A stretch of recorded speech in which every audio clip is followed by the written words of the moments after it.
So today's our last day at this office. I'm going to give you a quick tour. We're going to run through and I'll show you, talk a little bit about all the memories that we have at Fog Creek and why we're leaving this office and moving downtown. So come on in.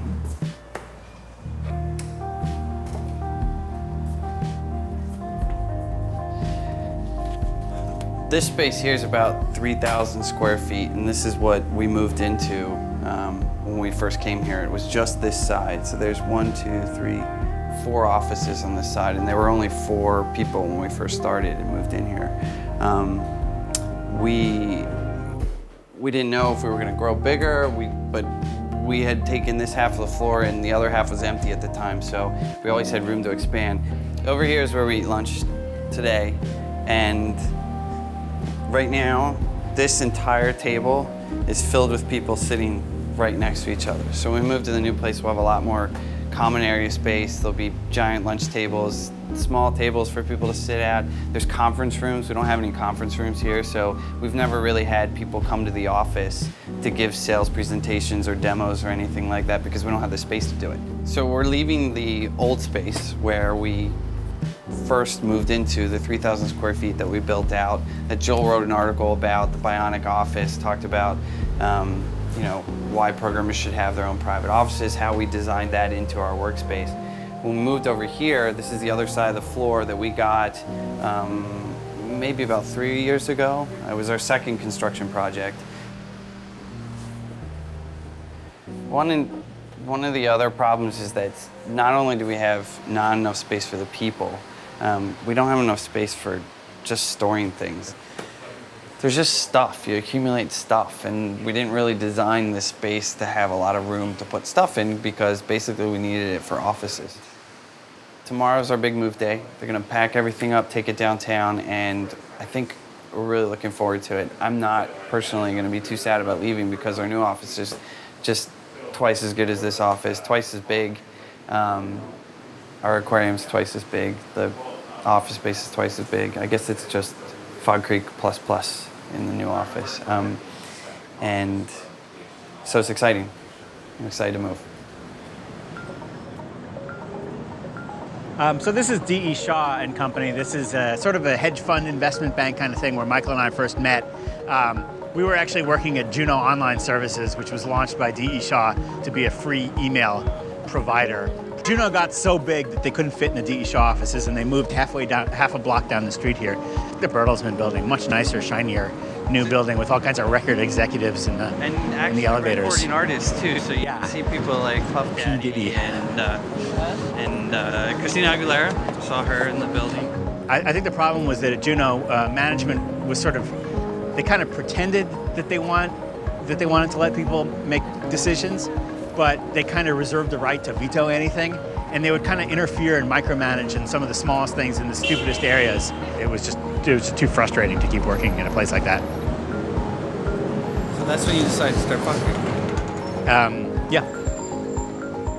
When I started the company, Michael and I started it, we didn't even have an idea for what our first product would be. We had this original idea that in order to get started, we would do consulting gigs, building websites for people, because in those days it was the first .com boom. It was 1999, 2000, and the crash hadn't yet happened. It was about to hit. But in those days, you could make like an infinite amount of money if you knew 3 HTML tags and could use them successfully, or if you could operate Microsoft Front Page. You could be charging $250 an hour making websites for gigantic pharmaceutical companies. And there was kind of an infinite amount of money. It was really funny. These companies, like the pharmaceutical companies, when they needed a website, they would apply to these consulting firms and beg the consulting firms to do an engagement for them. And the consulting firms would turn down most of them and just pick the ones that they thought were the most interesting. So there was an infinite demand for programmers in those days. And we thought, let's set up as a consulting shop, and that'll get us started. And we'll be making so much money off of that, we don't have to spend it all, and we can use the extra money to hire a few more programmers, and those programmers will develop some software. And eventually, we can start selling that software and become a real software business. And when we're done, maybe the software business will overtake the consulting business, and we'll still have this handy-dandy consulting business sitting around that we can use as kind of a professional services arm to our company. That was the original model, and that model worked for exactly 2 months. We got our first consulting engagement on the first day. On the second day, we got a pretty big consulting engagement that actually funded us for a few months, and that was awesome. But about 2 months after we started the company in September 2000. By November, the first dot-com crash started happening, but nobody knew until April. And we were lucky, sort of saved by the skin of our teeth.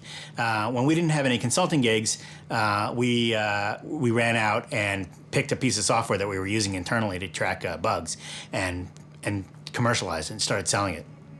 And we got a few buyers even in the very first day, and we realized very quickly that that would be enough to kind of keep the company barely ticking over while we make the software better.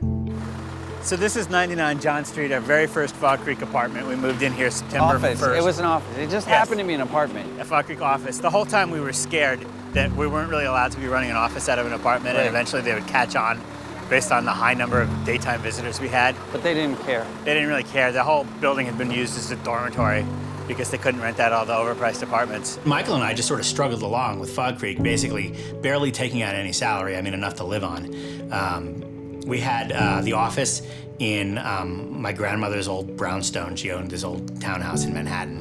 When we needed an office, when we got kicked out of our previous office, I rented this from my grandmother in exchange for kind of keeping up the place, and I continued to pay the slightly lower than market rate rent that the previous tenants had been paying. And we had the Fog Creek office there in a little brownstone, and we just kept working on making fog bugs better, and we launched a new product called CityDesk, which we thought was going to be, the big thing, and wasn't really the big thing. And yet our business kept growing every single month, so we said, look, if it keeps growing at this rate, it's going to work, and we have enough money for food and housing, so we kept going at it. And that went on for probably 3 years before we hired our first employee. My definition of the talent in a software company is the software developers, the people who develop the software, not just the coders, but also the people who design the software, the program managers, and the people who test the software, and all the people that figure out what users want and how to make that into a great product are the software developers. And they're really in charge, and they need to be in charge because they know they have the technical skills, they have the knowledge, and they have the talent to create great software products. Managers are just a support role. A manager's job is to get things out of the way, to put up shade so that the developers don't have glare on their screens or whatever it takes to make it possible for the real talent, which is the people developing the software, can get their work done. It's always good here not having to communicate with management like you do at companies where management doesn't really understand what you're doing. Right? As long as everyone you work with and for is a software developer, and not even an ex-software developer, someone who's still writing code, you've just got this whole class of problems that are not problems for you because you don't have to explain to them how things work. I think I would have a lot of reservations right now about going to a company where I had anyone in the chain of command who was not a practicing software developer. There's a kind of a mild bias against management at Fog Creek, and I don't say that in a pejorative way. It's just that their experience has been, I think a lot of people's experience has been, that managers, particularly at software companies, kind of get in the way. They just, oftentimes they're not very technical, or they're not technical at all, and they have sort of arbitrary notions about how software is done and when it can get done. When your chain of command has non-software developers in it, I think Joel has something he says about all abstractions being leaky, but you can talk to each other in shorthand when you're in an organization full of software developers, or when your chain of command is full of software developers. You don't have to provide for them leakier abstractions.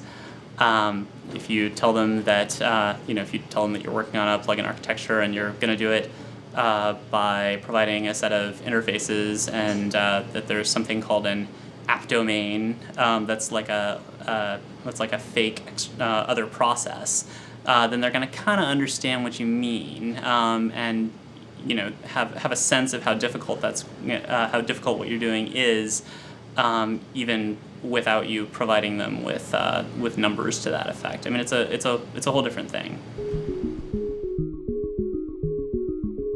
It takes 16 months to make a baby walrus.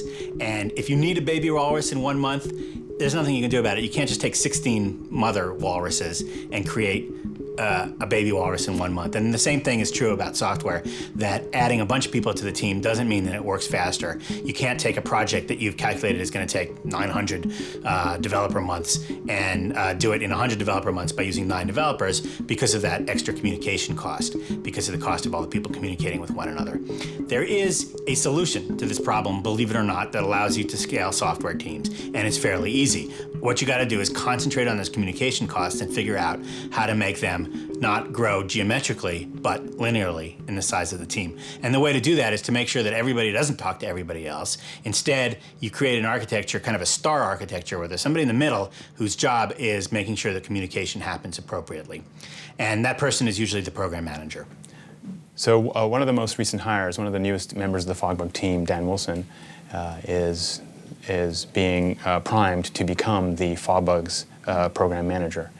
And the reason why, you just can't come into the company and suddenly pick up and become the program manager of a product, especially something that's something like Fogbugs that's 7, 8 years old. He needs to spend some time working with the product, spend some time sort of listening to what our customers have to say, reading the emails that are coming in, and just get a general sense of also the philosophy behind Fogbugs, why we've chosen to do things a certain way. And he's doing a lot of spec writing right now for the next version of Fogbugs, which forces him to do research, forces him to sort of think about these problems, and forces him to get into a lot of arguments with people within the company as we're reviewing. These are all healthy arguments as we're reviewing his specs. So it's sort of there's a learning curve there for him, but. On the flip side, actually, having a new person come in and write these specs for a major next release helps us because we're getting a new perspective. So while I was in grad school, I worked on a class project for a human-computer interaction course, and the problem that we chose to solve for our class project was the problem of commenting on academic documents like papers and scientific journals. And so we created a simple prototype for highlighting a section of text and creating a comment, and then letting that comment lead to a conversation and then just be kind of resolved. And so that was our kind of prize-winning project. We won best prototype at the fair. So we actually decided to turn this into a startup for office productivity and document review. One of my advisors for Coventi was Joel's college roommate. His name's Micah Siegel. And he works for a VC called C2C Ventures in the Valley, in Silicon Valley, that is. And Micah told Joel about us, and Joel came and saw the Coventi site and was impressed by it and thought that the founders of Coventi might be good to have around Fog Creek. So here I am. A typical day in the life of a program manager at Fog Creek, it usually revolves around thinking or working on a particular feature in software. And that process has a couple of different stages. The primary phase is like getting the basic idea out, and usually that just involves a discussion with myself and another developer, myself and one of the interns. We've gotten a bunch of feedback from the devs and other folks who are trying to use code review, and I just want to go over, discuss the problems really quickly, and then walk through a hopefully somewhat simplified use case, and then figure out how to design some of the user interface to solve the problems that people came up with when they initially started working with code review. We either sketch on the board, like literally with nice erasable marker, like an idea, a visualization of like what the feature would actually look like, without lots of words and stuff, just big blocky sketch. And then depending on how big the feature is, I might sit down and actually take that sort of big sketch and turn it into a more detailed sketch of like what the actual buttons would look like, what the words would say on the screen. And then once that's done, I would hand that over to a developer and they'd actually start implementing it.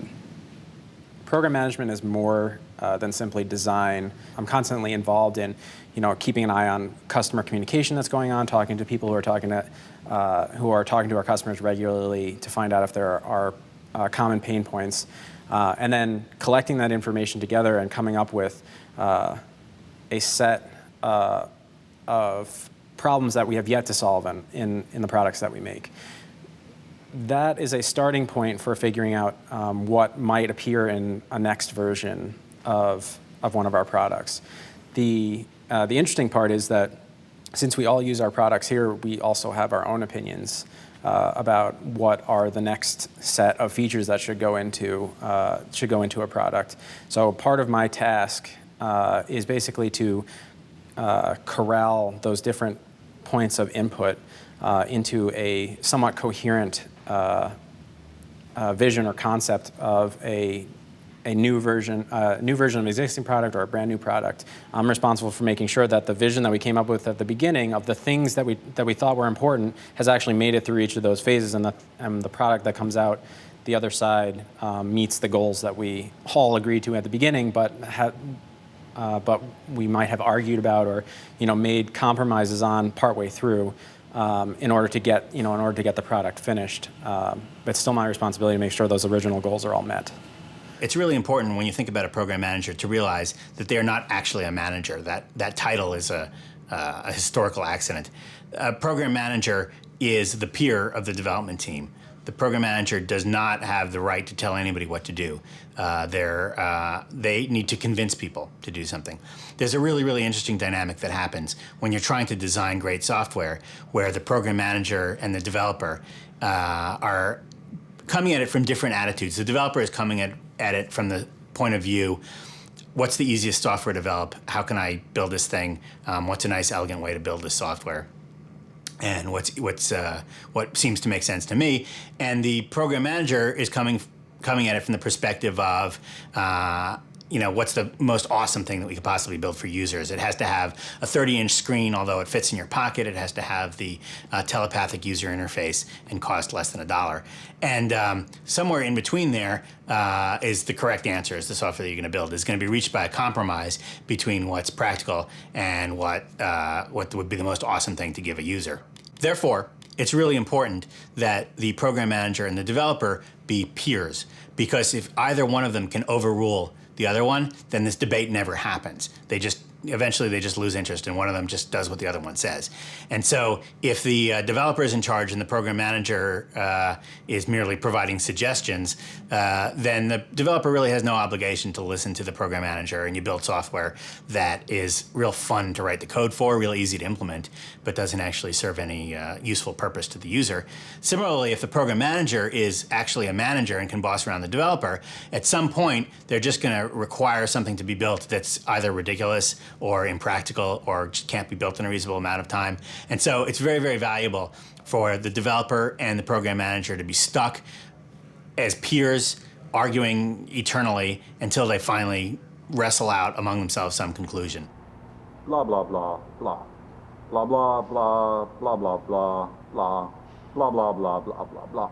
Blah, blah, blah, blah, blah, blah, blah, blah, blah, blah, blah, blah. Meetings are the biggest possible waste of time because they're the classic example of communication wastage. If you have a meeting with 8 people in the room that lasts an hour, that's a day of productivity that was lost. And if you think that those 8 people were actually really benefiting from every minute of that meeting, then you haven't been to a lot of meetings. There are only 2 kinds of meetings that make sense. Number one meeting that makes sense is when you need to communicate a lot of information to a lot of people at the same time, and it's better to do it in person than by writing something. Then you can have a meeting, and that's a meeting where it's like literally a lecture or a speech where somebody's communicating a lot of information or describing some functionality or a spec or saying, this is what we're going to do next year to a large team of people. The second kind of meeting is the brainstorming meeting, where you have a bunch of people and you're riffing ideas, and you're not actually debating the ideas. You're just trying to generate a room full of ideas for brainstorming purposes, and that works pretty well. The kind of meeting that doesn't work at all ever is the kind of meeting where you say, "Oh my God, we got this big complicated problem we need to solve. I can't figure out how to solve it. Let's get everybody in a room together and we're going to solve this." Because getting everybody in a room together makes it impossible for anybody to think.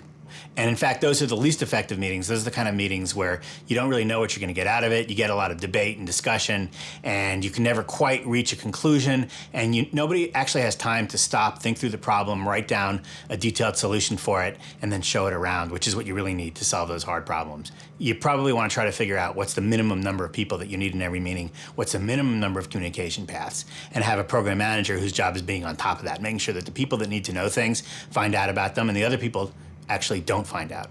And this can be sort of insulting, and some people in an organization are like, well, how come I wasn't invited to that meeting? I'm not important enough, or I feel like this affects my area of work. And to some extent, the problem of a software company is the problem of cutting down communication, because too much communication means you cannot get any work done. And making a software company that is fast and nimble and effective is strictly a function of trying to reduce the amount of communication that takes place to the bare minimum.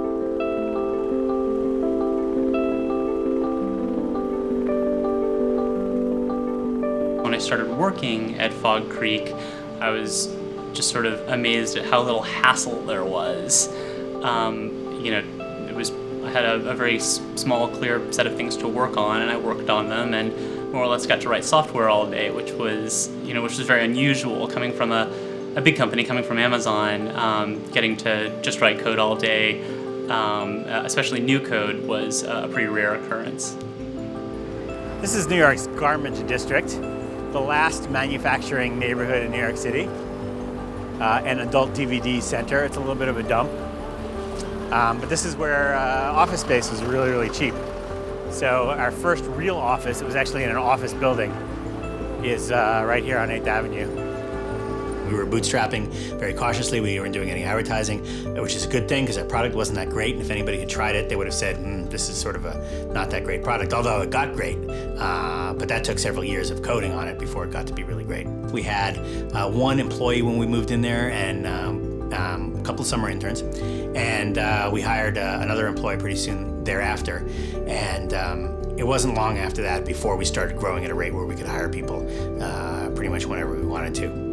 I showed up in the summer of 2004, and at that time it was me, Joel, Michael, and Dimitri, and then about halfway through my internship, Brett showed up. And I do remember that we would sit down at lunch, and at that time lunch was around a small white table with 4 people, and then eventually 5. Now you go sit down at the lunch table, which is this enormous picnic table, and everybody still sits there, but sometimes we overflow onto the couch that's nearby. This is all going to be fixed in the new office, but it's no longer the small white table with 4 people around which everybody's doing word puzzles. Now there are a number of different conversations. You have to pick and choose which one you're going to be a part of. All of them are interesting, but it is certainly a different feel than it used to be. Luckily, it hasn't lost any of the small company real sense of ownership that everybody has in the company. I feel like everybody here is dedicated to the behavior or the overall success of the company. So we haven't become some big conglomeration, but it is definitely not the 4-person company that it once was.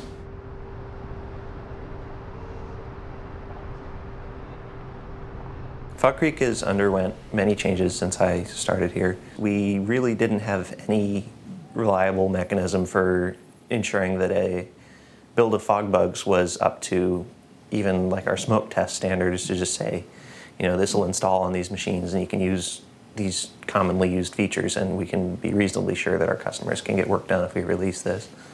The only way we could make sure of that was to have all of our developers stop and try to install it on all these different configurations of machine with different kinds of databases, different kind of operating systems, different versions of PHP for our non-Windows customers. And it took a lot of time off our developers, and it was also kind of weird to be working for Joel, and then he's kind of the author of the Joel test, which says that you need to have 1 QA person for every 3 developers, and we had 0 for every 8. So I kind of pushed for that, and it's been really nice to have some people there to just say, no, we can't release this yet, it's not ready.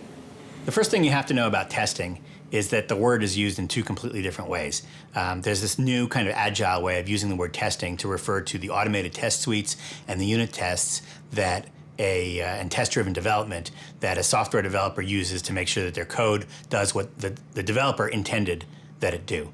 And that is a very, very stunted and narrow view of testing that is completely valuable, and it's a very important part of the programming skill set. Like, a programmer does have to know how to make sure that they're creating code that does what they intended for it to do, but is completely insufficient if you're going to make a product to reach a certain quality bar.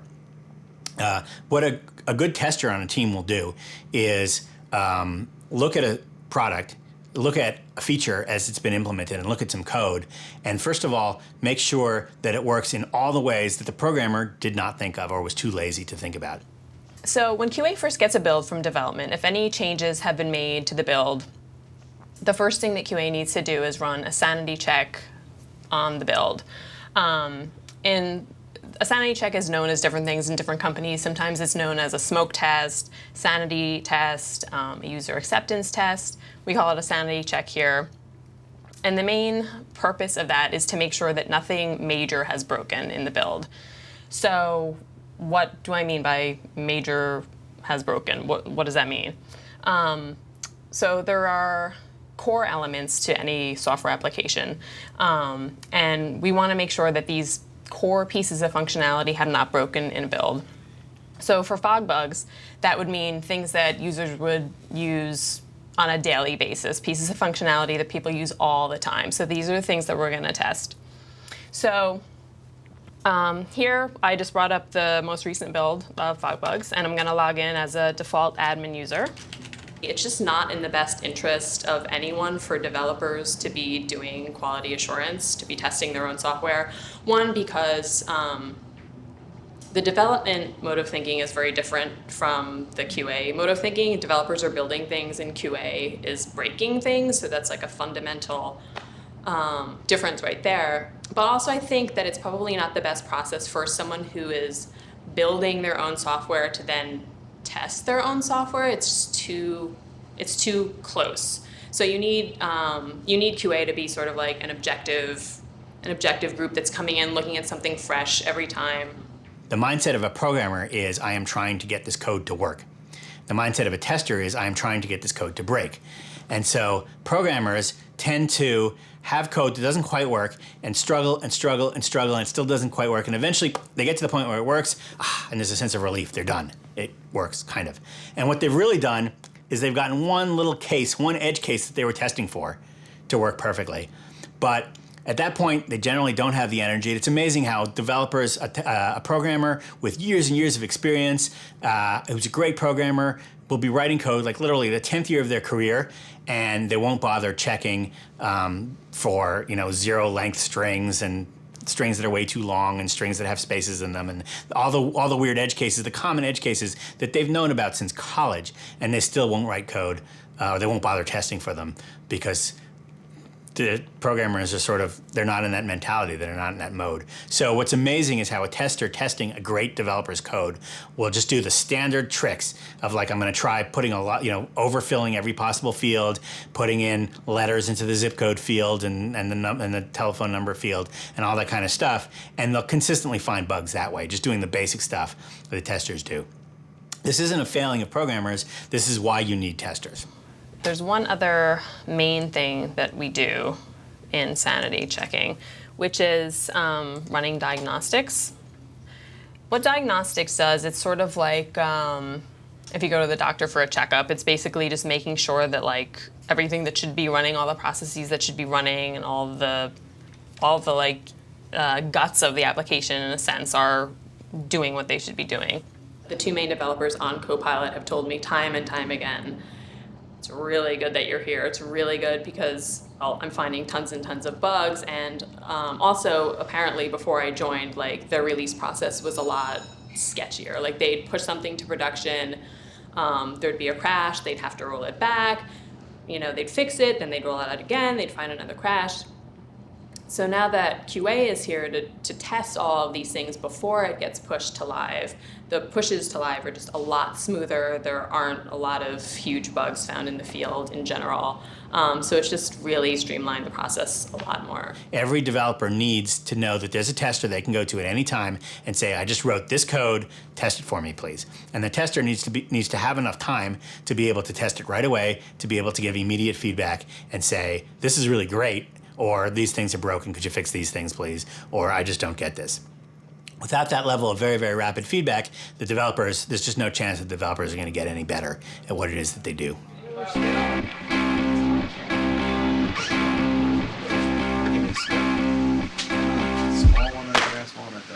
For a few years, every summer while the interns are here, we have weekly paper airplane competitions. And every Friday around 4, David passes out paper and then everybody goes, tosses in $1 into the pool and throws their plane out the window. I'm so pathetically terrible at making paper airplanes, and it actually flies really well.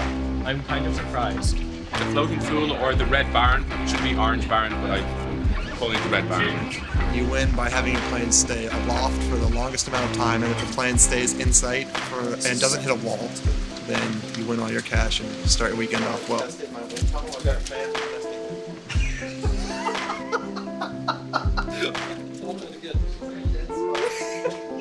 We started this about 3 years ago, and the first 2 weeks I threw planes that failed miserably, and then the third week I decided I would just try a totally different design, folded it the other way, hamburger instead of hot dog, if you will, and it won. Win. No, get away! Get away!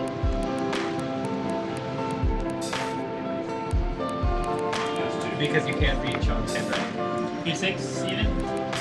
Oh, Wow. grab it!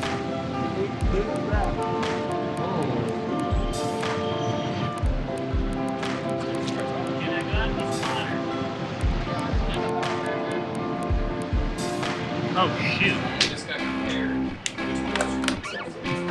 Not bad. No, be alright. There you go.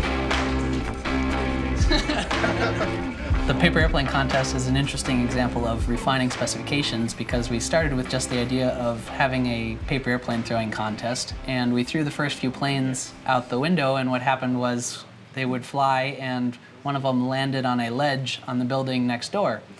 And our original specification was that the time would stop when it hit the ground, but this one had landed on a ledge, and so we waited for it to blow off and waited and waited and waited. So then we actually, after that week, we revised the rules to say, okay, well now it's not just when it hits the ground, it's when it hits any object. So if it lands on the ledge of a building, it's done. To my mind, there's a difference between somebody that can simply write code to specification and somebody that can actually create software. Creating commercial software is a lot more than just writing code. You have to figure out what the user's problem is, or you have to imagine a problem that somebody might have that you might be able to sell software to solve. And then you have to figure out how the code would work, and then you have to design it. You have to design the user interface. You have to design the graphics for the user interface and the graphical elements. You have to create the software. You have to create the wording on all the dialog boxes or on all the screens in the on the website.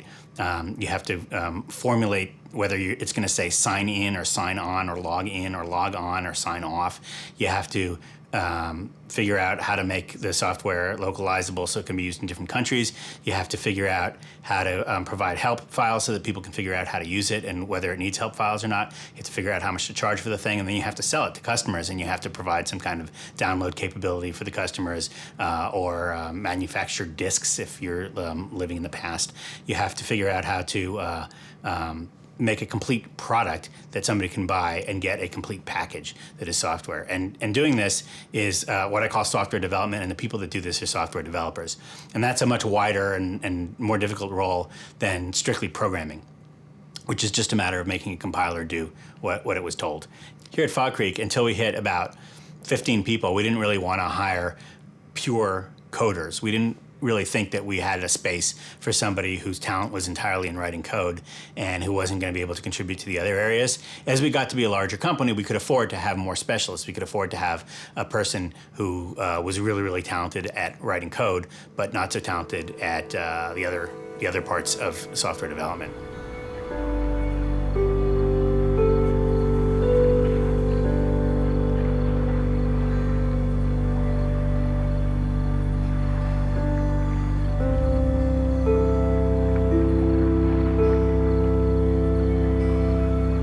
When I started at Fog Creek Software, I was only female and it was small. I was the 5th employee. there was only Joel, Brett, and Michael really, and one other developer. And yeah, I just can't believe we're moving. Been here for a really long time, and it's a little surreal.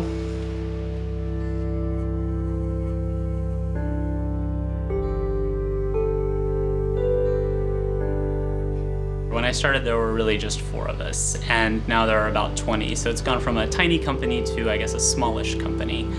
And over that time, we've built up more and more legacy code and more customers. So the trick has been able to continue to write new code while dealing with having more legacy code, which means more things that need to be refactored and reworked, and more things that you wish you'd done differently the first time. And also more customers, more people who are finding bugs or who are inventing new ways to not have the software work.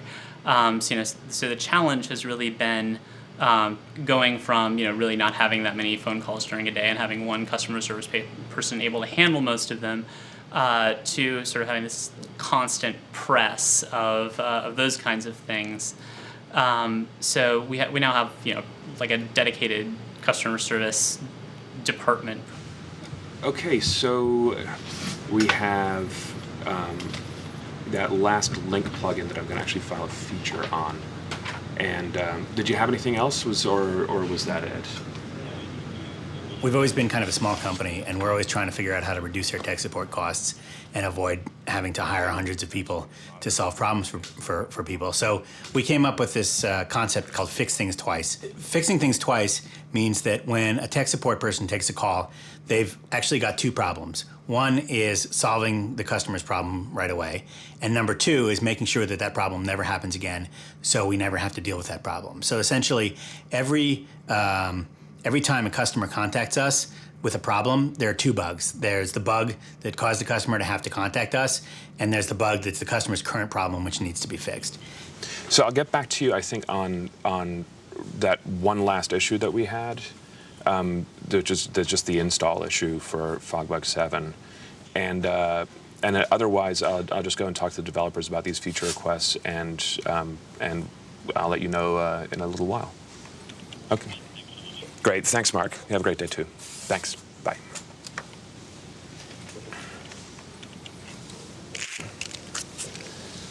So that was Mark, a customer of ours, who's made some customizations to FogBug 6.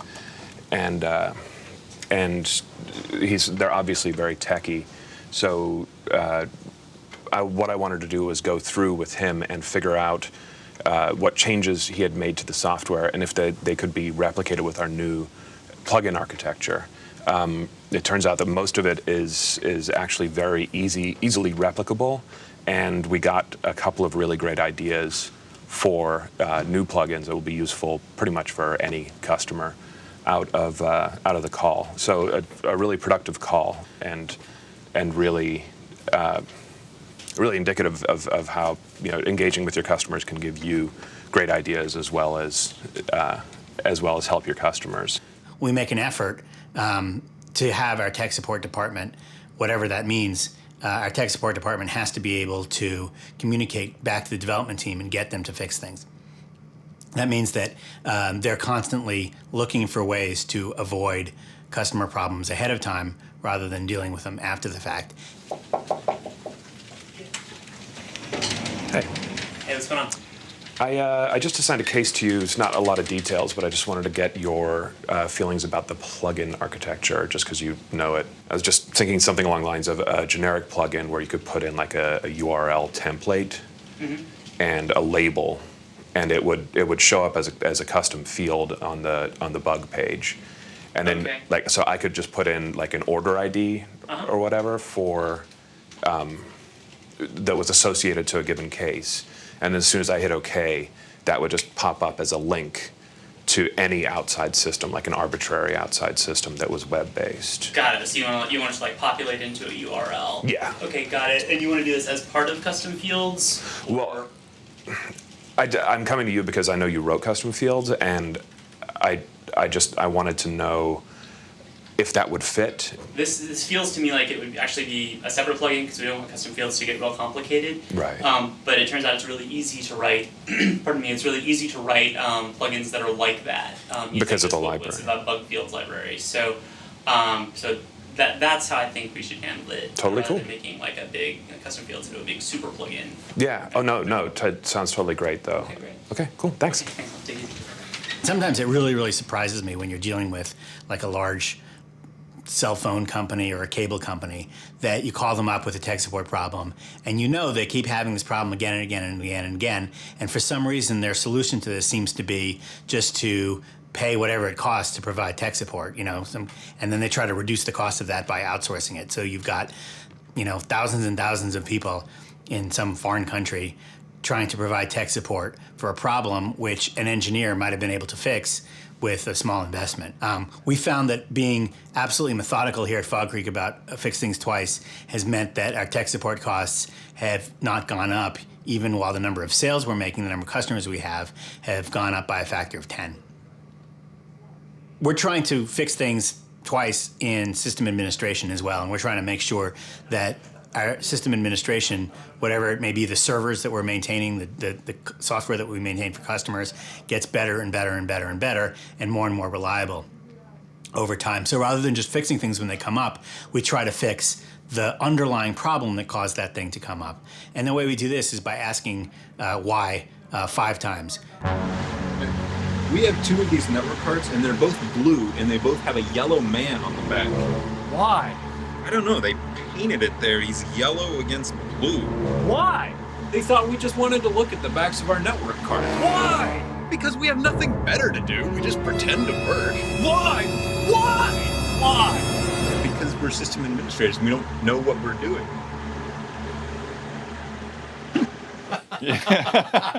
All right. You ready? Yep. All right. The 5 whys is a simple method that anyone can apply to get to the root cause of a given problem.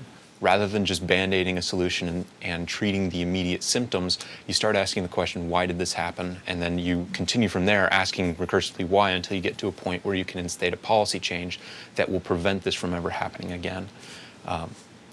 The idea is that as a sysadmin, you have any number of problems that come up in a given day. Users being unable to print a document, developers unable to check out code, interruptions in the service that you're delivering to customers. And it's important to take care of the symptoms, but if you don't resolve the root problem, then in the future this is going to rise again. And repeat issues, they tax your time as well as the customer's patience with you. We've got a pretty good example of how we put the 5 whys to use around here. Not too long ago, we had a pair of routers. They're a load balance set, so if one dies, the other one will take over. Unfortunately, we got into a situation where they were continuously taking over for each other. So customer traffic was just bouncing back and forth, which resulted in very unstable performance.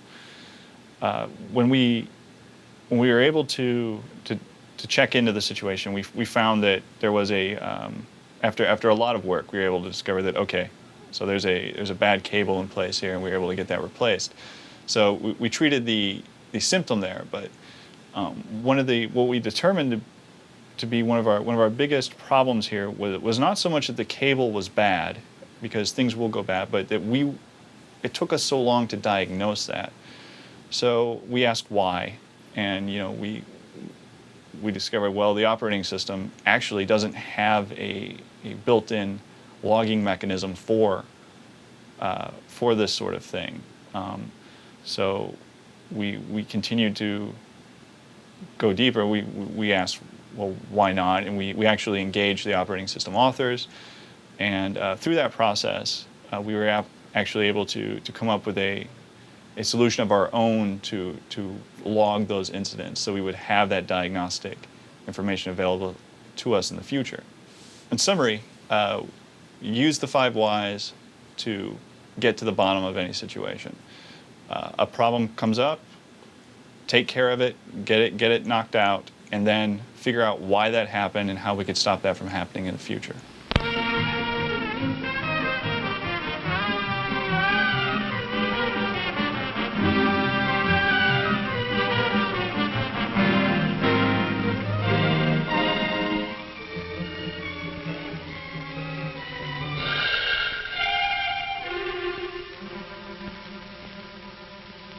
I believe that there are two kinds of motivation that a person has to do a good job. There's intrinsic motivation, which is their own internal, I want to do a great job, and I'm going to do a great job even with no motivation. And that's called intrinsic motivation, and that's awesome when that works. And then there's extrinsic motivation, which is I'm going to do a great job because you gave me some kind of external reward for doing a great job. Like I paid you, I gave you $1, I gave you $1.50, I gave you a 50% bonus. That's all extrinsic or external motivation. Bob Anderson began work every day. We could depend on him to be on time and to do his work on time. You might call him an eager beaver. But look at it from the employer's point of view. Wouldn't you like to have Bob working for you? Dependability is one of the main keys to keeping a job and getting ahead. Now, dependability includes a willingness to work. Some of the work in our shipping room is hard work. That's why we've always had two fellows working there. Well, two fellows who were supposed to be working. The other fellow I want to tell you about is Walter, Bob's brother, Bob's twin brother. But the resemblance is only skin deep. Look at Walter from the employer's point of view, and you see how not to keep a job. If you take somebody who is, to start with, intrinsically motivated, they're going to do a good job because they want to, because it's their self-identity, because they're motivated. They just are motivated. And then you say, great work that you're doing there. I'm going to pay you a little bit extra for all that great work. Then this will start to tell them, it'll start to signal to them, I'm doing the good work and I'm getting paid for it. Therefore, there's some kind of extrinsic motivation. I am motivated by the money. And then they start asking themselves, is it really worth the money? Do I really have to do it when I'm not being motivated? And you've displaced the good kind of motivation, the intrinsic motivation, with a weaker kind of motivation, the extrinsic motivation. Well, Bob, I've got a new assistant for you. Bob Anderson, this is Ed Blakesley. Hi, Ed. Glad to meet you. Bob's a good man to watch. As soon as he trains somebody to take over here, he's moving up to assistant purchasing manager. Say, that's great. I can give somebody a little bit of praise, and that's worth way more to them than even the correct, appropriate amount of bonus or extra salary that I might give them. It's just going to be more meaningful to them. And I'm not saying that I want to rip them off. I mean, I do want people to be compensated fairly. On the other hand, I don't want them thinking about their daily work as a tit for tat, where they do X and then they get paid X, and then they do Y and they get paid Y. And it's like I'm bartering with them all day long, and they're sitting in a marketplace with a big blanket in front of them and a bunch of stuff that they put out that they're trying to sell. And there's just a direct negotiation happening all day long where we decide what thing you do and how much money you make. For me, let's separate this. You're a professional, and what professional means is that you are intrinsically motivated to do a great job, and that you have some belief that doing a great professional job and doing a really good job is important in and of itself, irrespective of compensation. And as long as the compensation is fair, you're going to be happy with that system. As long as you're getting fairly compensated, that's really all you need to know. And then you're willing to just think about, like, how can I do a great job? You see, in this twin of Bob's, I was really describing Bob's poor conduct on the job when he first came to work here. Oh, you mean the way I was loafing on the job around here before? I get it. And then you... Well, if you can...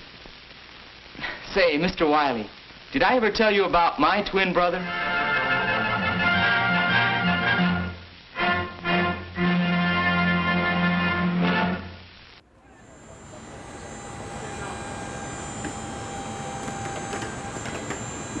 I said 3 years ago when I was an intern that Fog Creek felt a lot like a family. At the time I said that, the employees there we had four to five full-time employees. It was such a small group, it really did feel like a family. I don't think we've lost that as we've grown. I still definitely feel like we've got a really good family there. We've got a lot of jokes, we feel really comfortable around each other, and as much as we're working, it also feels a lot like we're just hanging out, and that's a very positive thing. Makes it really fun to come and work every day.